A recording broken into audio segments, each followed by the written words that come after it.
At the end of 1932 and into the first few days of 1933, the Blessed Virgin Mary appeared in a Belgian town called Banneux to 5 children. Nearly 14 days later, the Blessed Virgin Mary began appearing in another little village in Belgium called Banneux to a young girl named Mariette Beco.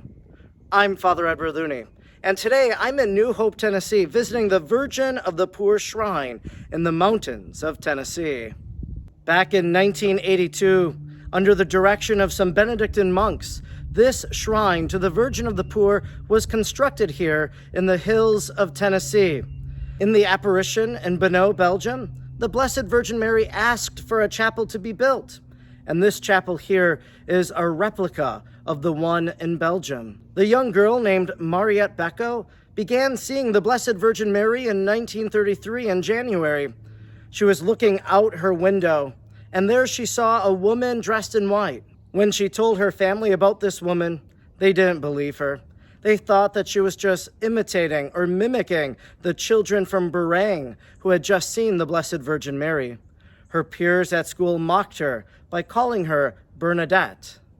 But Mary came back and appeared again to Mariette Beco, and this time Mariette left her house and went and spoke with the woman.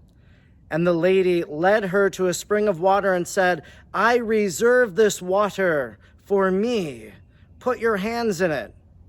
In another message, Mary would say that she has come to relieve the suffering and that this water would bring about the healing of the nations.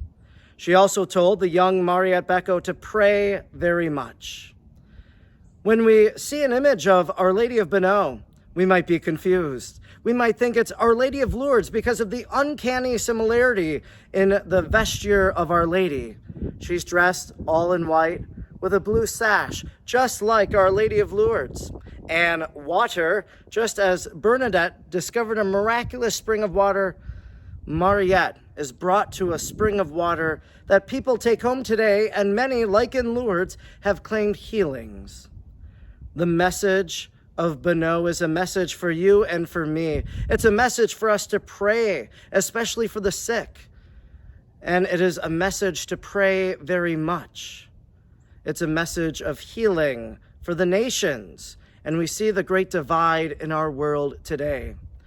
This little shrine here to the Virgin of the Poor, the name which Mary identified herself to Mariette Beco, is an oasis of prayer and a place of peace as we ask Mary's prayers of healing for the sick.